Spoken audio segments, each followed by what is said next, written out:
Indian economic system को बर्बाद करना है और ब्रिटिश इकोनॉमिक सिस्टम को इस देश में स्थापित करना है, इसके लिए वो फ्री ट्रेड चला रहे हैं। तो उस फ्री ट्रेड में पॉलिसीज क्या बन रही हैं? जो सबसे पहली पॉलिसी बनी है कंपनी सरकार की, 1813 में इस देश में कंपनी की सरकार है, ब्रिटेन की सरकार नहीं। ब्रिटेन की सरकार आई है 1858 के बाद, रानी की सरकार सीधे 1858 के बाद आई है। उसके पहले कंपनी की सरकार है, माने ईस्ट इंडिया कंपनी की सरकार है। तो ईस्ट इंडिया कंपनी की सरकार जो है वो पॉलिसी क्या बना रही है? फ्री ट्रेड का चार्टर आ गया है और उसके आधार पर जो सबसे पहली पॉलिसी बनाई जा रही है वो पॉलिसी क्या है? ब्रिटिश माल पर हिंदुस्तान में कोई टैक्स नहीं लगेगा और उसके बदले में जो हिंदुस्तानी माल होगा उस पर ज्यादा से ज्यादा टैक्स लगाया जाएगा। नतीजा क्या निकलेगा? अगर ब्रिटिश माल इस देश में टैक्स फ्री हो जाएगा तो गांव गांव में ब्रिटिश माल सस्ता हो जाएगा और हिंदुस्तानी माल पर लगातार टैक्स बढ़ा दिया जाएगा तो हिंदुस्तानी माल महंगा हो जाएगा। तो स्वदेशी माल महंगा हो जाएगा और विदेशी माल सस्ता हो जाएगा। इसके लिए पॉलिसी बनाई है कंपनी सरकार ने, जिसको कहा गया है चार्टर फॉर फ्री ट्रेड। और उसके तहत इस देश में अंग्रेज कुछ कानून बना रहे हैं। कानून क्या बना रहे हैं? ब्रिटेन के माल पर तो टैक्स हटा दिया पूरी तरह से और कोई इंपोर्ट ड्यूटी नहीं लगेगी ब्रिटेन के माल पर। और हिंदुस्तानी माल बनाने वाले लोगों पर सबसे पहला टैक्स लगाया गया central excise and salt tax. और ये अंग्रेजों ने क्यों लगाया है सेंट्रल एक्साइज टैक्स? ताकि हिंदुस्तान में माल बनाने वाले लोगों का माल महंगा हो जाए, तो सेंट्रल एक्साइज टैक्स लगा दिया। माने जो वस्तुएं बन रही हैं उस पर उत्पाद कर, वस्तुओं के उत्पादन पर कर। उसके बाद हिंदुस्तानी व्यापारी उन वस्तुओं को बाजार में बेच रहे हैं तो कंपनी सरकार ने वस्तुओं के बाजार में बेचने पर भी कर लगाया है, जिसको अंग्रेजों ने कहा है सेल्स टैक्स। फिर तीसरा कर कि वस्तुओं के उत्पादन पर कर, वस्तुओं के बाजार में बिकने पर कर और उन वस्तुओं के बिकने से जो आमदनी आ रही है उस पर भी टैक्स, और उसका नाम अंग्रेजों ने रखा है इनकम टैक्स। तो उत्पादन पे सेंट्रल एक्साइज, बिक्री पर सेल्स टैक्स, बिक्री से होने वाली आमदनी पर इनकम टैक्स। उसके बाद वस्तुओं का आवागमन जो है, ट्रांसपोर्टेशन जो है, उस पर अंग्रेजों ने एक टैक्स लगाया है जिसका नाम है ऑक्ट्रॉय टैक्स, चुंगी नाका। और उसके बाद एक आखिरी टैक्स और लगाया अंग्रेजों ने। अंग्रेजी सरकार क्या करती थी, कंपनी सरकार क्या करती थी कि कहीं कहीं पुल बनाती थी, तो पुल पर से माल लेके जब ट्रक गुजर रहा है तो आपको पुल का कर देना है, क्योंकि हमारी सड़क आप इस्तेमाल कर रहे हैं। तो उसको उन्होंने नाम दिया टोल टैक्स। तो कितने टैक्स लगा दिया अंग्रेजों ने? वस्तुओं के उत्पादन पर सेंट्रल एक्साइज, वस्तुओं की बिक्री पर सेल्स टैक्स, उसके बाद इनकम पर इनकम टैक्स, उसके बाद ट्रांसपोर्टेशन के लिए आपको टोल टैक्स और ऑक्ट्रॉय टैक्स।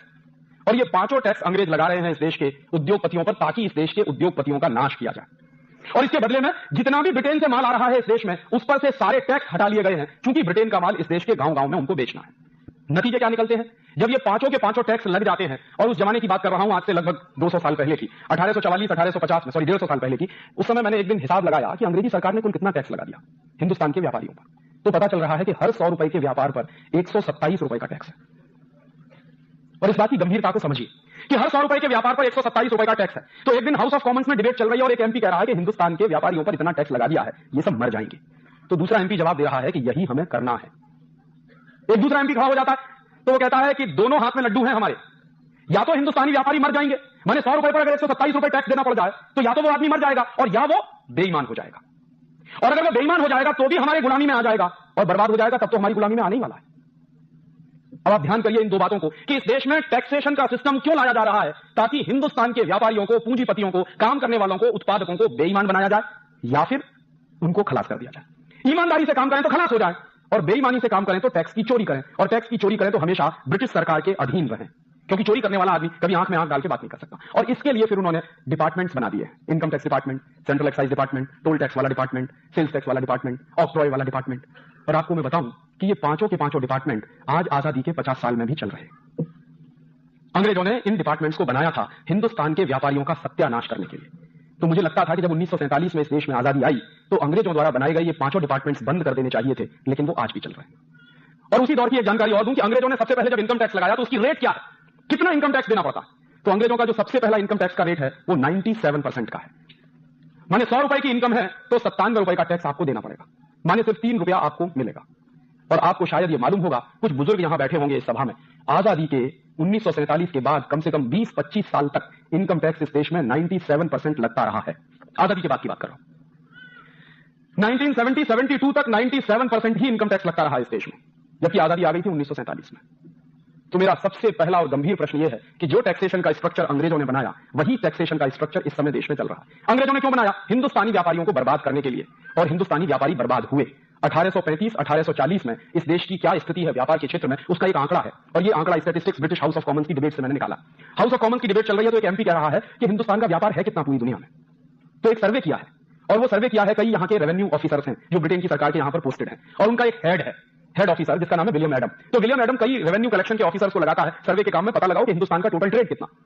तो उसका आंकड़ा है 1835 1840 के आसपास, और ये 1850 तक भी चलता रहा है। 1850 के आसपास तक हमारा टोटल ट्रेड सारी दुनिया के ट्रेड का 1/3 है। माने पूरी दुनिया में अगर उस जमाने में $100 बिलियन का ट्रेड चल रहा हो तो $33 बिलियन का ट्रेड अकेले हिंदुस्तान का है।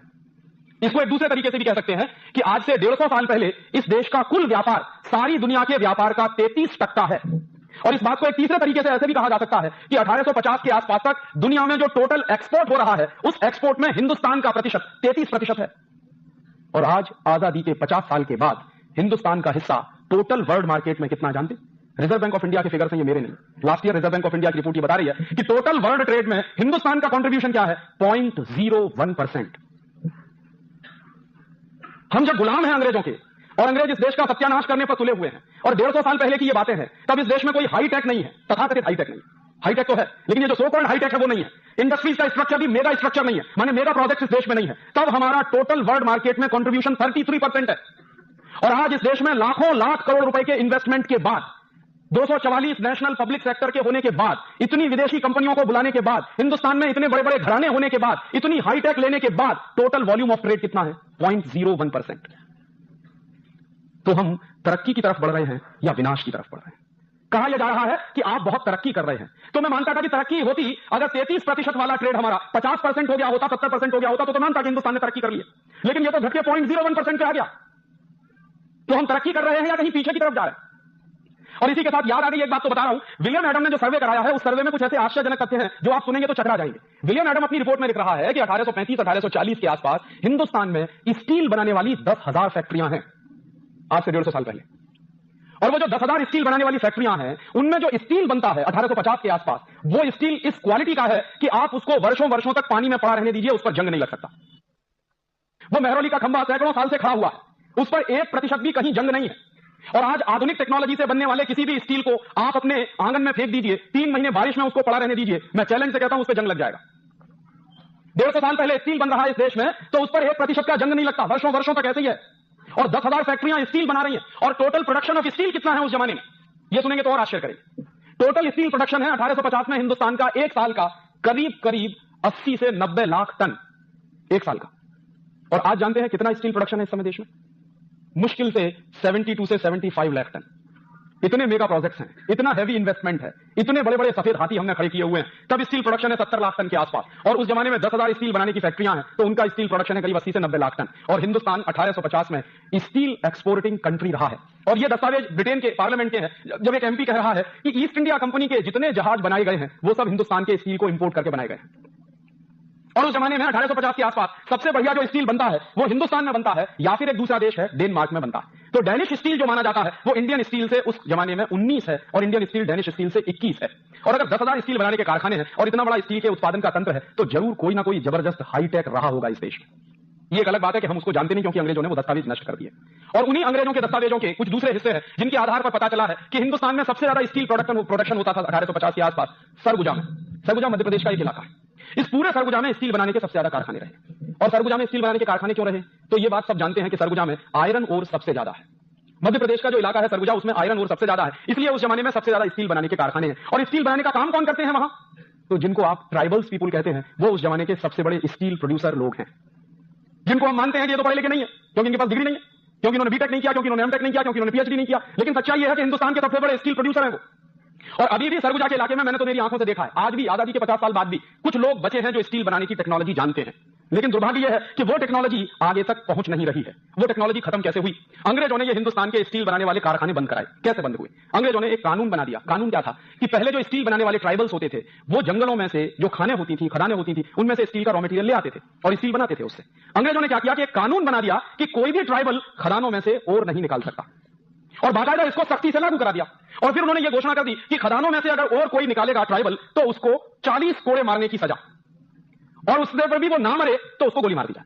इतना सख्ती से वो कानून इस देश में लागू हो गया। तो धीरे धीरे आदिवासियों के स्टील के ओर लेने पर पाबंदी लगा दी गई, और धीरे धीरे वो खत्म होते चले गए, और क्रम के काल में वो करीब करीब समाप्त हो गए हैं। और आपको जानकर यह आश्चर्य होगा कि ये कानून जो अंग्रेजों ने चलाया कि आदिवासी आयरन ओर नहीं ले सकते, वही कानून हिंदुस्तान में आज भी चल रहा है। और आज भी इस देश में जो टेक्नोलॉजी जानते हैं वो लोग आयरन ओर नहीं ले पाते। और उसके दूसरी तरफ क्या चल रहा है कि बड़ी बड़ी विदेशी कंपनियां उन आयरन ओर्स को खोद खोद कर ले जा रही हैं। जापान की एक कंपनी है, उसका नाम है निप्पन डेर्नो, वो इसी धंधे में लगी हुई है। तो जापान की कंपनी को तो हिंदुस्तान की खदानें खोद कर ले जाने की खुली छूट है, लेकिन हिंदुस्तान का कोई आदिवासी उस खदान में से रॉ मटेरियल लाकर स्टील बनाए तो उस पर पाबंदी लगी हुई है, वो रॉ मटेरियल नहीं ले सकता। और मैं मान सकता हूं कि यह कानून अंग्रेजों ने बनाया, अंग्रेजों की सरकार थी, उनके अपने स्वार्थ थे, उनको यह देश बर्बाद करना था। मैं ये कैसे मान लूं कि आजादी के 50 साल के बाद भी वही कानून चल रहा? आज तो हमारी सरकार है, आज तो हमारे लोग हैं जो पार्लियामेंट में बैठे, अब तो हम मानते हैं कि यह देश अंग्रेजों की गुलामी से आजाद हो गया। तो फिर वही कानून जो अंग्रेजों ने चलाया इस देश को बर्बाद करने के लिए, वो क्यों चल रहा है?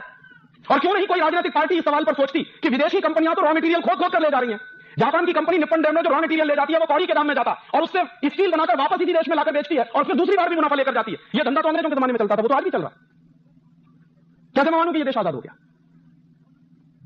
और इस तरह से अंग्रेजों ने क्या किया है कि इस देश के तमाम हुनरमंद लोगों को बर्बाद। और आपने एक किस्सा और भी सुना होगा कि ये स्टील बनाने वाले लोगों को ऐसे बर्बाद किया अंग्रेजों ने। एक दूसरा किस्सा सुनाऊं, हिंदुस्तान में बहुत बेशकीमती और बेहतरीन कपड़ा बनाने वाले कारीगर होते थे और उन कारीगरों के हाथ का बनाया हुआ कपड़ा सारा देश जानता है कि एक छोटे से रिंग में से पूरा खान पार निकलता था।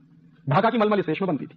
ढाका उस जमाने में इसी देश का हिस्सा था। बांग्लादेश तो 72 में बना है, उसके पहले वो थोड़ा पाकिस्तान का हिस्सा था और 47 के पहले हमारे देश का हिस्सा था। और ये किस्सा मैं आपसे कह रहा हूं 1750 से 1850 के बीच का। इतना बेहतरीन कपड़ा बनाने वाले जो कारीगर होते थे, उनके हाथ का बना हुआ कपड़ा कोई कल्पना नहीं कर सकता कि मशीन इतना महंगा कपड़ा बुन सकती है क्या। जिस टेक्नोलॉजी, जिस हुनर से वो कपड़ा बनाते थे और सारी दुनिया में वो कपड़ा बिकता था, मशहूर था हिंदुस्तान का कपड़ा। सबसे ज्यादा जो एक्सपोर्ट अर्निंग्स होती थी हमारे देश को, वो दो ही चीजों से होती थी, या तो हमारे मसाले बिकते थे या हमारा कपड़ा बिकता था। तो कपड़ा बनाने वाले जो कारीगर थे, अंग्रेजों को उनसे परेशानी थी। अंग्रेजों को क्या परेशानी थी? लंकाशायर और मानचेस्टर का कपड़ा इस देश में बिक नहीं पाता था, क्योंकि हिंदुस्तानी कपड़ा ही इतने क्वालिटी का बनता था, कोई खरीदता ही नहीं था लंकाशायर और मानचेस्टर के कपड़े को। तो अंग्रेजों ने क्या किया? फ्री ट्रेड के नाम पर हिंदुस्तान का बेहतरीन कपड़ा बनाने वाले कारीगरों के अंगूठे काटे गए, उनके हाथ काटे गए। सूरत के इलाके में दस्तावेज है मेरे पास, 1 लाख से ज्यादा कारीगरों के अंगूठे कटे हैं अंग्रेजों के जमाने। बिहार में एक इलाका है, उसका नाम है मधुबनी। मधुबनी के इलाके में अंग्रेजों ने करीब 2.5 से 3 लाख कारीगरों के हाथ काटे हैं। और अंग्रेजों की ईस्ट इंडिया कंपनी ये काम करते हुए बड़ा गर्व महसूस कर रही है। और जब लंकाशायर और मानचेस्टर का कपड़ा बिकना शुरू हो जाएगा तो हिंदुस्तान की कपड़ा मिलें बंद हो जाएंगी। और ये हिंदुस्तान का कपड़ा उद्योग इस देश का सबसे बड़ा उद्योग है, जो सबसे ज्यादा एक्सपोर्ट अर्निंग देता है। अगर ये कोलैप्स हो जाएगा तो इंडियन इकोनॉमी कोलैप्स हो जाएगी। ये डिबेट है ब्रिटिश पार्लियामेंट की। और उसके बाद उन्होंने ये कर दिया। बाद में क्या हुआ है कि लंकाशायर और मानचेस्टर से आने वाले कपड़े पर टैक्स हटाया गया और हिंदुस्तान के व्यापारियों के ना सिर्फ अंगूठे और हाथ काटे गए हैं, बल्कि हिंदुस्तान के व्यापारी जो कपड़ा बना रहे हैं उन पर टैक्स भी बढ़ा दिया गया। सूरत की टेक्सटाइल इंडस्ट्री पर 1840 के बाद अंग्रेजों ने 1000% एक्स्ट्रा टैक्स लगाया ताकि ये इंडस्ट्री बंद हो जाए। और मानचेस्टर और लंकाशायर का कपड़ा टैक्स फ्री कर दिया है ताकि इस देश में गांव-गांव में, गली-गली में वही कपड़ा बिकने लगे। बाद में यहां से वो रॉ मटेरियल भी ले जा रहे हैं और रॉ मटेरियल जो जा रहा है वो कॉटन के रूप में जा रहा है। और अंग्रेजों को रॉ मटेरियल ले जाने के लिए बड़ी प्रॉब्लम आ रही है उस जमाने में। तो उस प्रॉब्लम को सॉल्व करने के लिए अंग्रेजों ने जानते हैं क्या किया? रेल चलाई इस देश में। मेरे बहुत सारे लोग कहते हैं, मेरे दोस्त कहते हैं कि अगर अंग्रेज नहीं आते तो इस देश में रेल नहीं होती। और रेल अंग्रेजों ने चलाई क्यों है? रेल अंग्रेजों ने चलाई है ताकि हिंदुस्तान के गांव-गांव से कॉटन इकट्ठा करके रेल में भर के उसको बंबई तक पहुंचाया जाए और बंबई से पानी के जहाज में भर के लंदन ले जाया जाए। सबसे पहली रेल चली है इस देश में, ये अहमदाबाद बंबई वाली, ये सबसे पुरानी रेलवे लाइन है इस देश की। एक्सपेरिमेंट के रूप में अंग्रेजों ने जो रेल चलाई है वो सबसे पहले चलाई है बंबई से ठाणा के बीच में। लेकिन जब एक्सपेरिमेंट सक्सेसफुल हो गया है तो फिर उन्होंने सबसे पहली रेल चलाई है अहमदाबाद और बंबई के बीच में। ये जो अहमदाबाद और बंबई का पूरा इलाका है, ये सबसे बेस्ट किस्म के कॉटन प्रोड्यूसर एरियाज रहे। तो यहां से क्या होता है? रेल चल रही है, उसमें कॉटन भर भर के यहां आ रहा है बंबई के बंदरगाह पर, और बंबई के बंदरगाह से वो कॉटन जहाजों में भरकर इंग्लैंड जा रहा है। तो जहाजों में जो कॉटन भरकर इंग्लैंड जाता था तो अंग्रेजों को अपने खाली जहाज भेजने पड़ते थे ताकि यहां का कॉटन भर के लंदन जाए। तो अक्सर क्या होता था कि अंग्रेजों के जो जहाज आते थे खाली या खाली, वो कभी कभी डूब जाया करते थे। अक्सर खाली जहाज जो होता है वो समुद्र में डूबने के चांसेस उसके ज्यादा होते हैं। तो अंग्रेजों ने उसकी एक युक्ति निकाली थी कि वहां से जहाज खाली नहीं आना चाहिए। तो अंग्रेज क्या करते थे कि उसमें नमक भर के उस जहाज को हिंदुस्तान में भेजा करते थे और वो नमक यहां बंबई के बंदरगाह पे निकाल दिया जाता था और उसमें फिर कॉटन भर के वो जहाज वापस लंदन चला जाता था। नतीजा क्या होने लगा कि अंग्रेजों के जहाज आते थे तो नमक आता था तो नमक का ढेर लग जाता था। तो अंग्रेजों की ईस्ट इंडिया कंपनी को प्रॉब्लम हुई कि इस नमक का करें क्या? तो उन्होंने एक नियम बना दिया कि हिंदुस्तान के गांव-गांव में ब्रिटेन का नमक बिकवाना शुरू कर दो। तो इसके लिए उन्होंने क्या किया? इसके लिए उन्होंने ये किया कि हिंदुस्तान में जो अपना नमक बनता था स्वदेशी, उस पर टैक्स लगा दिया और ब्रिटेन का जो नमक आता था उसको टैक्स फ्री कर दिया। नतीजा क्या निकला कि हिंदुस्तान में अंग्रेजों का गांव-गांव में नमक भी बिकने लगा। और यह बात गांधी जी को बर्दाश्त नहीं थी। गांधी जी की उम्र उस जमाने में, ये 1890 की बात में कह रहा हूं, मुश्किल से 20-21 साल की उम्र थी। 20-21 साल की उम्र में वो लंदन में थे और लंदन की वेजिटेरियन काउंसिल के मेंबर थे। तो लंदन की वेजिटेरियन काउंसिल के मेंबर की हैसियत से उन्होंने एक लेख लिखा था 1890 में, उसकी फोटोकॉपी मुझे मिल गई है। उस लेख में गांधी जी लिख रहे हैं कि ये अंग्रेज कितने क्रूर हैं, इन्होंने हिंदुस्तानी नमक पर भी टैक्स लगा दिया है।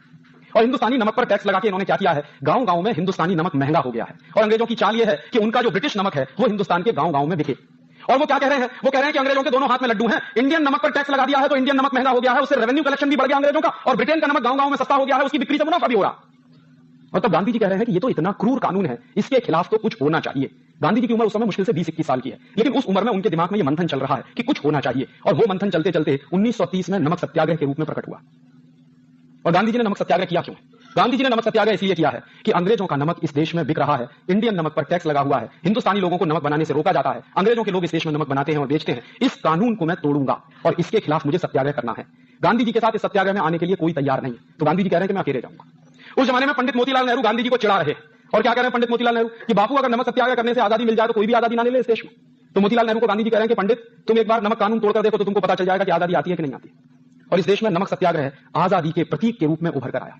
और उस गांधी नाम के व्यक्ति ने दांडी के समुद्र तट पर एक मुट्ठी नमक हाथ में लेकर 6 अप्रैल 1930 को कसम खाई है कि आज के बाद इस देश में अंग्रेजों का नमक नहीं बिकेगा। गांव-गांव में, गली-गली में अपना नमक हम बनाएंगे और इसके लिए हमको नमक कानून तोड़ना पड़ेगा तो हम तोड़ेंगे। और उस नमक कानून को तोड़ने में लाखों-लाखों लोग जेल गए हैं पूरे देश में। लाखों-लाखों लोग अंग्रेजों की लाठीचार से घायल हुए और हजारों लोग उसमें मर गए। बाद में अंग्रेजी सरकार को झुकना पड़ा और वो सारा का सारा वापस किया गया। लेकिन आज मैं आपको दुर्भाग्य से कहूं कि जिस गांधी ने सन 1930 में 6 अप्रैल को एक मुट्ठी नमक हाथ में लेकर कसम खाई थी कि इस देश में आज के बाद विदेशी नमक नहीं बिकेगा, उस देश में आजादी के 50 साल के बाद और अन्नपूर्णा। और ये ताली बजाने की बात नहीं। अगर आजादी के पहले अंग्रेजों की सरकार के जमाने में इस देश में अंग्रेजों का नमक बिकता था और उस पर टैक्स लगा के उसको महंगा कर दिया गया था, तो आज आजादी के 50 साल के बाद भी वही दृश्य इस देश में हम देख रहे हैं। और क्या दृश्य देख रहे हैं कि हिंदुस्तान की सरकारों ने विदेशी कंपनियों को नमक बनाने के लिए खुली छूट दे दी है। इस नमक को बनाने में कौन सी हाई टेक है, आप जरा मुझे बताइए। नमक को बनाने में कौन सी मशीन लगती है, यह मुझे बताइए। सूरज की रोशनी होती है, समुद्र का पानी होता है। सूरज की रोशनी और समुद्र के पानी के मिलन से नमक बन जाता है और हिंदुस्तान में हजारों साल से यह टेक्नोलॉजी इस्तेमाल होती है। सारी दुनिया के कई देशों में यह टेक्नोलॉजी इस्तेमाल होती है। और इस काम के लिए भी अगर विदेशी कंपनियों को बुलाया जाए तो मैं कैसे मान लूं कि यह देश आजाद हो गया है। और कहीं गांधी जी की आत्मा देखती होगी स्वर्ग से तो 8-8 आंसू रोती होगी कि जिस देश में मैंने नमक सत्याग्रह किया उस विदेशी कंपनी का नमक ना खाया जाए, इसके लिए आज इस देश के लोग बाजार में विदेशी कंपनी का नमक खरीद रहे हैं। शायद हमको मालूम नहीं है हम कितना बड़ा नेशनल क्राइम कर रहे हैं जब ये काम हम कर रहे हैं। और इसलिए मैं मानता नहीं कि यह देश आजाद हो गया। इस देश में गुलामी के पहले की जो व्यवस्थाएं थी, आजादी के पहले की जो व्यवस्थाएं थी, वही व्यवस्थाएं चल रही हैं। और अंग्रेजों ने इस तरह से इस देश को खलास किया है। एक दो और उदाहरण दूं आपको कि अंग्रेजों के जमाने की व्यवस्थाएं कैसे चल रही हैं। 1865 में अंग्रेजों ने इस देश में एक कानून बना दिया। उस कानून का नाम था इंडियन फॉरेस्ट एक्ट। और यह कानून अंग्रेजों ने क्यों बनाया? यह कानून अंग्रेजों ने बनाया कि हिंदुस्तान में जंगल जो होते थे वो ग्राम समाज की संपत्ति होते थे, गांव सभा की संपत्ति होते थे। तो गांव के लोगों का जंगल पर अधिकार होता था। और जब जंगल गांव समाज की संपत्ति होते थे, ग्राम सभा की संपत्ति होते थे, तो जंगलों की रखवाली करने का काम गांव के लोगों का होता था। और गांव के लोग मानते थे कि ये हमारी प्रॉपर्टी है, तो उस प्रॉपर्टी को सुरक्षित और संरक्षित रखने के उन्होंने 50 तरीके अपनाए थे। हिंदुस्तान में आज भी एक ऐसी जाति है राजस्थान में जिस जाति का नाम है विश्नोई। और एक बार मैं ये विश्नोई जाति के लोगों के गांव में जाके आया। अलवर जिले के आसपास के इलाके में ये विश्नोई जाति के लोग काफी रहते हैं। तो एक बार मैं उनके गांव में गया था व्याख्यान करने के लिए। तो मैंने उनके गांव के सरपंच और मुखिया से कहा कि आप मुझे अपने गांव का इतिहास बताइए पहले, फिर मैं आपसे कुछ कहूंगा। पहले तो मैं आपसे सुनने आया। तो गांव के मुखिया ने बताया कि राजीव भाई, सन 1865 में अंग्रेज सरकार ने हमारे विश्नोई जाति के हजारों लोगों का कत्ल किया। मैंने कहा क्यों? तो उन्होंने बताया कि उसका मतलब यह था कि अंग्रेजों ने एक कानून बनाया था। उस कानून का नाम था फॉरेस्ट एक्ट। तो मेरे समझ में आ गया कि अच्छा इंडियन फॉरेस्ट एक्ट, हाँ वही कानून। तो मैंने कहा उसमें तो ये कर दिया था अंग्रेजों ने कि जो जंगल गांव समाज की संपत्ति होते थे उन जंगलों को सरकार की संपत्ति घोषित कर दिया था, एक ही कानून से एक ही झटके। तो होता क्या था कि सरकार की संपत्ति घोषित होने से पहले अंग्रेज जब जंगलों को काटा करते थे तो अक्सर आदिवासियों के साथ उनके झगड़े होते थे। आदिवासी पेड़ कटने नहीं देते थे, अंग्रेज पेड़ काटते थे। और उस विश्नोई गांव के लोगों ने मुझे बताया कि जब अंग्रेज लोग हमारे यहाँ पेड़ काटने के लिए आते थे तो हमारी महिलाएं पेड़ पकड़ के खड़ी हो जाती थी। पहले महिला का गर्दन कटती थी, उसके बाद पेड़ कटता था। हमारे नौजवान पेड़ पकड़ के खड़े हो जाते थे, पहले नौजवानों का शरीर कटता था, उसके बाद पेड़ कटता था। और हजारों हजारों पेड़ को बचाने के लिए इस तरह से हमारे जाति के लोगों ने कुर्बानियां दी हैं। और ये सब कुछ अंग्रेजों ने किया था 1865 के इंडियन फॉरेस्ट एक्ट के कानून के आधार पर। और 1865 में जैसे ही वो कानून पारित हो गया तो वैसे ही अंग्रेजों ने क्या घोषित कर दिया कि पूरे हिंदुस्तान के जो जंगल हैं वो अंग्रेजी सरकार की संपत्ति है। और जब वो सरकार की संपत्ति घोषित हो गए तो सरकार जैसे चाहे उनका इस्तेमाल करे। गांव समाज के लोगों को कोई हक ही नहीं है। उन्होंने हजारों हजारों साल से जंगलों को लगाया है, उन्हीं लोगों का जंगलों पर कोई हक नहीं है जिन्होंने जंगल लगाए हैं, जिन्होंने जंगल खड़े किए और जिनको जंगलों से कुछ लेना देना नहीं, और जो जानते नहीं कि जंगल कैसे लगाए जाते हैं उनको पेड़ काटने का अधिकार मिल गया क्योंकि एक्ट बना दिया अंग्रेजों ने। और अंग्रेजों के काम करने का तरीका क्या था कि जब किसी को मारना हो, खलास करना हो, बर्बाद करना हो तो उसके लिए कानून बना दो। तो वो क्या कहते थे, हम तो कानून का पालन कर रहे हैं, माने आपकी जेब कट रही है, आपकी बर्बादी हो रही है और अंग्रेजों के लिए वो कानून का पालन हो रहा है। तो 1865 में उन्होंने कानून बना दिया। अब उस कानून के पालन करने के लिए उन्होंने हिंदुस्तान के हजारों हजारों आदिवासियों को मार दिया क्योंकि वो जंगल बचाने की लड़ाई लड़ते थे। उस कानून में एक प्रोविजन है। प्रोविजन क्या है? 1865 का जो इंडियन फॉरेस्ट एक्ट है वो ये कहता है कि कोई भी आदिवासी या कोई भी हिंदुस्तानी व्यक्ति जंगल के पेड़ नहीं काट सकता और जंगल से लकड़ी भी नहीं ला सकता, भले ही अपने निजी इस्तेमाल के लिए क्यों ना हो। उसके उल्टे तरफ अगर अंग्रेजी सरकार चाहे और अंग्रेजों के ठेकेदार चाहें तो करोड़ों पेड़ कट सकते हैं। तो अंग्रेजी सरकार को और अंग्रेजी ठेकेदारों को तो लाइसेंस मिल गया पेड़ काटने का, लेकिन हिंदुस्तान के लोग जो जंगलों में रहते थे अगर वो पेड़ काटकर लकड़ी ले आए अपना खाना बनाने के लिए तो उन पर पाबंदी लगा दी उन्होंने कानून से। और अगर कोई भी व्यक्ति जंगल से लकड़ी लाया है खाना बनाने के लिए तो उसको जेल हो जाएगी। और अंग्रेजों ने इसी काम के लिए एक पोस्ट बनाई जिसका नाम था डिस्ट्रिक्ट फॉरेस्ट ऑफिसर, डीएफओ। और यह पोस्ट बनी 1865 में। और इस पोस्ट के आदमी का काम क्या था? यही कि कोई भी हिंदुस्तानी अगर जंगल से लकड़ी काट लाए तो उसको सजा दिलवाना, उसके ऊपर केस बनाना, उसको मारना, उसको पीटना। और दूसरी तरफ अंग्रेजों के ठेकेदार और उनकी कंपनियां पेड़ काटें तो उनको लाइसेंस जारी करना। तो 1865 में यह कानून अंग्रेजों ने बनाया। ठीक है, 1947 में अंग्रेज चले गए लेकिन कानून अभी भी वही है। और आज भी इस देश में 1865 का वही इंडियन फॉरेस्ट एक्ट चल रहा है जो अंग्रेज बनाकर गए थे। और उसके प्रोविजन क्या है? उसका वो प्रोविजन जिसमें आप पेड़ नहीं काट सकते, लेकिन अंग्रेजी सरकार और अंग्रेजों की कंपनियां पेड़ काट सकती हैं। वो प्रोविजन आज भी वैसे का वैसा ही है।